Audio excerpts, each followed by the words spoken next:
Huge Jupiter impacts. Jupiter is the largest planet in the solar system. It's almost the size of one of these dwarf stars, brown dwarf or red dwarfs.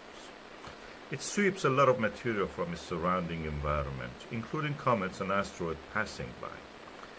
One of them was in 1994, Comet Shoemaker Levy 9. It impacted the planet, left the huge plumps, several huge plumps, and left the scars on the planet's atmosphere. We know that such impacts happen a lot. 2009 was an example of it. You see it in the lower part of this video. 2010, another impact happened.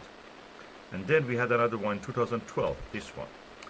And later we found another one in 2016.